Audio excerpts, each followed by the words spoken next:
Hi, this is Man called Pix.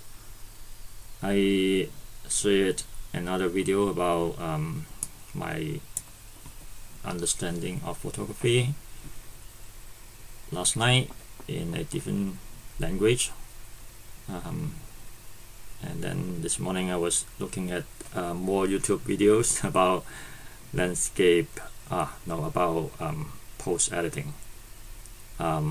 Things like replace the sky,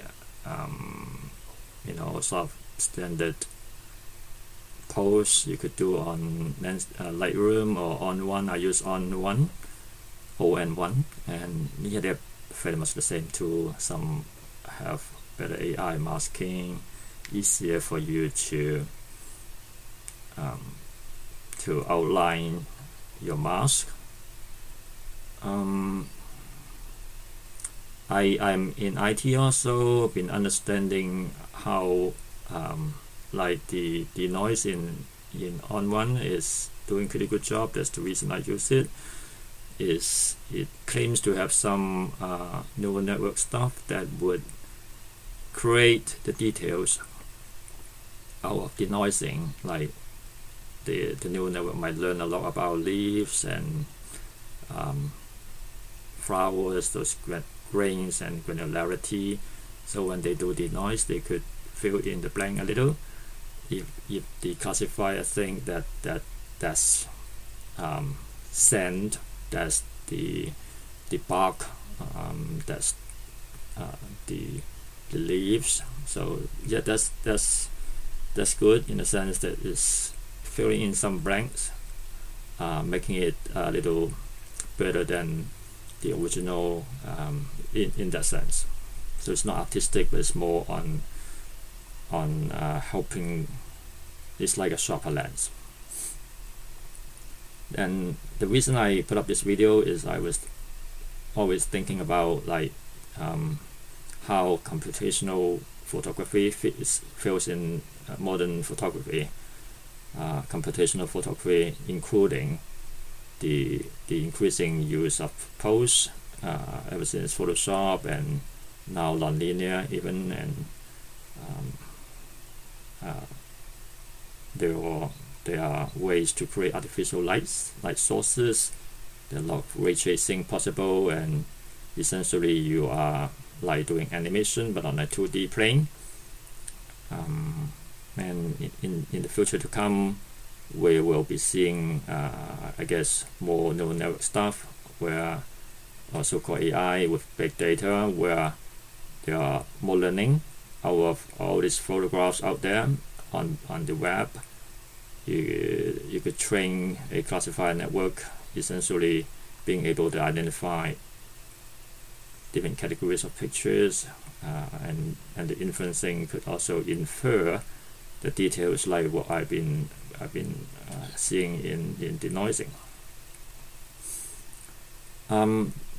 Then I go back to, I do landscape also, out of my portfolio and printing, all this.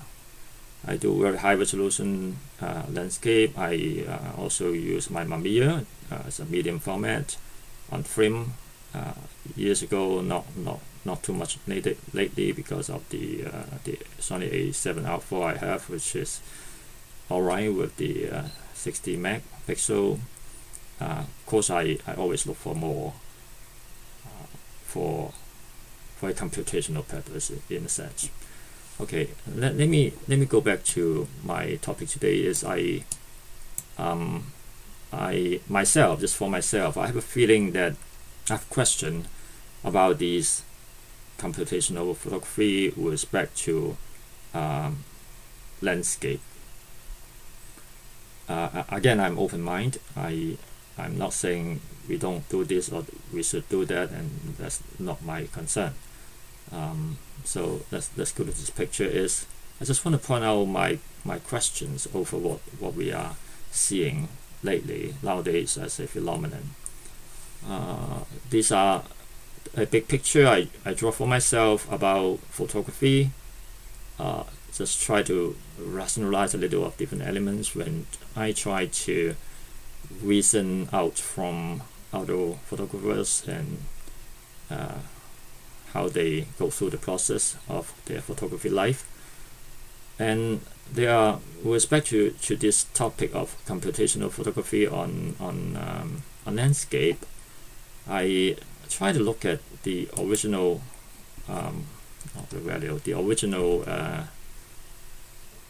some of the basic elements of photography.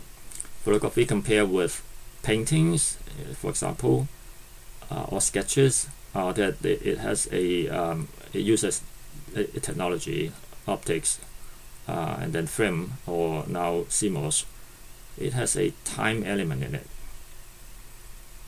So, well, I'm not saying a painting has no time element. A painting could be very classical, could last a long time. That's the time element of it. But the time element of photography now, at this moment, when it's invented with respect to paintings, are the instant capture ability, the ability to capture something like a record, like a blueprint, and then when you look at the resulting print in the future, there's always a context of time. The moment that we always ask, when this blueprint, picture, photo, when was it taken? That alone is a reason for photo, I would say. So at least one of the values is you could have a better context, you know more about the past. So that's one idea. Of course, you could do the same in printing, in painting. Before we have photography, we paint, so it is another way to capture the history. But painting has less instance. It doesn't do instant copy. It's not as high definition as a photo does. So it's close to it. But it's not the main reason for painting. I would say painting is more for an artist to cast an impression of what he or she saw, and out of that impression, then it would do the painting. Of course, there are recording type of painting, but again, that's in general more for photography, where you have timeliness, instantness, and nowadays we have digital. The fact that we have digital than film, in the darkroom times when we have film, we did a lot of modification and massaging in the photo development process chemically. So we create different artifacts similar to our intention today. But the fact that we have digital pixels, we have more technological room, so that comes the computational photography area, where we nowadays we create a lot of we call it artistic photo, as we see on all sort of media, from retouching, cleaning up photos, to creating a new sky, creating different contexts using elements of what you captured. So a photo, a digital creation, actually could be a combination, a composite photo of many different elements in it. That does have a lot of room for artists to express themselves. So that's a good thing. But for landscape, my question is, let's go back to the landscape workflow. The landscape compared with portraits and studio or product photography in general is a little different. For product, it's artifacts, it's objects, static.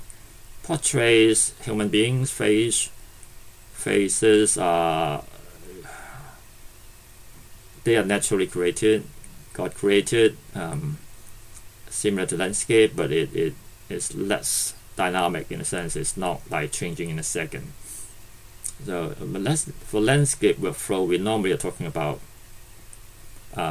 people would expect a certain level of randomness, unexpected uncertainty things, like weather changes, the road condition when you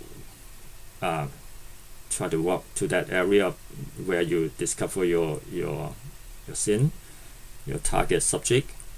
It's a to the photographer is a discovery process.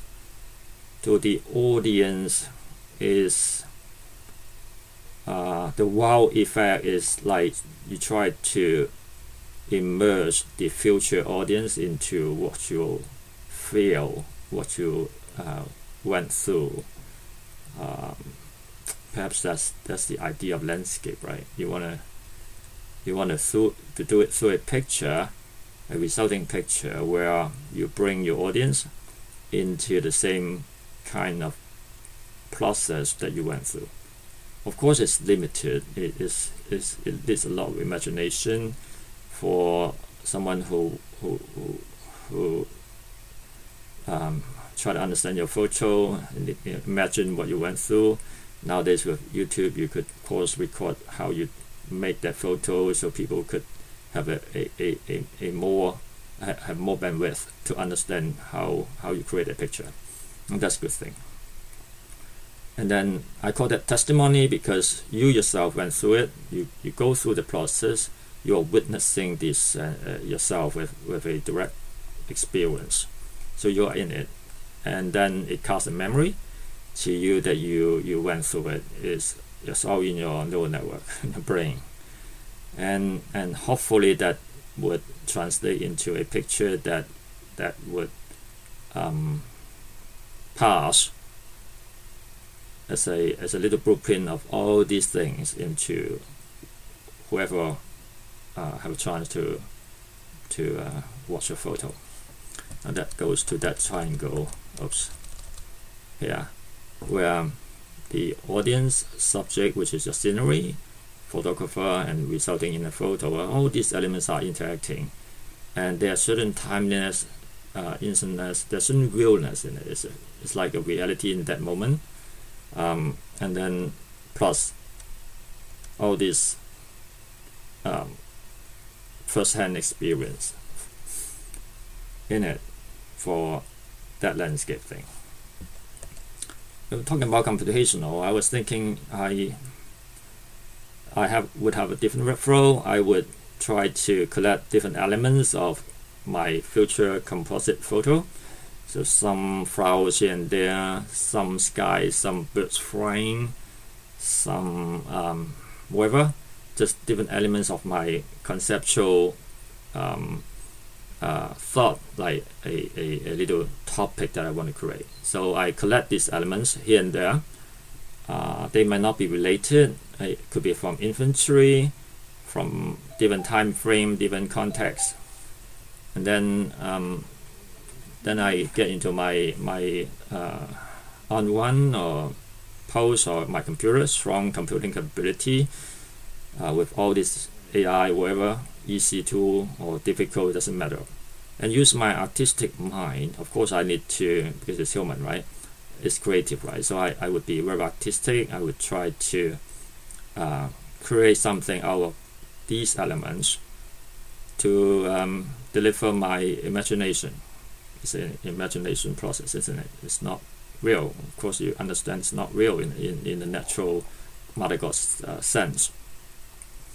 And then I got my my result photo, and I present it to people. Now, obviously, I'm not fooling people, so I would tell people, "Oh, this is an art. It's a computational photo. It's something that I hope would carry my creative message over." I would say this is a different class of creative process, and let's call that computational creative process. It doesn't really matter whether you use darkroom technique, or you use a new chemical process in the past, or you use different type of brush and paint brush to do it in the ancient times. It's creative, it's artistic. It has its timeliness in terms of this conceptual creativeness to the audience, but it is not that time instantness. It's not telling Mother God's creation, because it's your creation, right? That's the main difference. It's the artist's creation. Whereas in the natural, not natural, I mean in the legacy landscape workflow, more or less you are a testimonial. A photographer is just a testimony, a someone who are being called upon by God to walk through that process and then try to pipe that message from Mother Nature to you. So the role of the photographer becomes, in terms of creating that picture, becomes less than as a creative artist to do it entirely out of blue moon or with a computer. And that's different. That's to mirror it different. So and then to the artist, in the sense that there are no more memories in terms of you're going through raindrops, going through wind, you don't smell those flowers. So in the computer, it's not 4D yet, so you don't smell, you don't feel the birds singing in the sky, there's no sound. So it's more abstract. That's why I say it's different. It captures a different set of experience. There are certain downside to it. Downside meaning, I'm not saying the artistic side is good. The downside is out of, again, computational. When we go to digital, this is unfortunately, we have tools, but then because of tools are getting easier and easier, they're all like single button automatically would create a lot of different effects. There are presets that you could buy. There are a lot more presets now. So you are essentially not going through a creative process. If you choose, you could press, say you bought a dozen of presets, you could just try them out by pressing a button.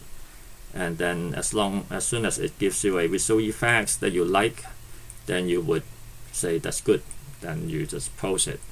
And then if you look at internet, there are tons, and it would be even a lot more of these preset-driven artwork. And because of this computationally similar, it would feel they are more or less the same from the same presets, and you could feel they are pretty much similar.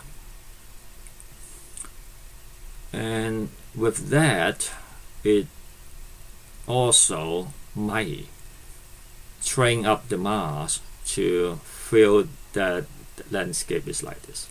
So that the fake creative, well, fake is a negative term, but the creative thing becomes the reality. And unless you can tell consciously that, oh, I'm looking at an art, I'm not looking at some reality, I'm looking at a abstract art, then unless you consciously remind yourself that it is not, otherwise you would be trained to be too much at hate to virtual and less to be able to appreciate the real nature. I'm not sure if this is what we want. For me, I am open. I try to do both. I try to appreciate both, and try to keep myself aware, awakened on what's going on. Try to keep myself sane, being less crazy, being a little closer to Mother Nature all the time, and hence the reason for my photography. Different people might have different needs, and that's the reason I share this video, is just to help to think that my little testimony on my thought process over photography from reality versus virtual, to be able to share that with people who might have similar questions and struggles and whatever, and at least we could find some company. If you find that you have similar thoughts or similar questions, please feel free to comment. And yeah, I guess it's a never-ending process for photographer, even for audience who like to study pictures and visuals, so arts and all this. So it's not there's no answer to it. As I think photography is just life, just the way that we live our life. So the same as other aspects of life, that we would ask similar questions on how we walk our life. Anyway, thank you so much for your time listening to my mumbling, and yeah, I hope that be of a little value. Cheers, bye.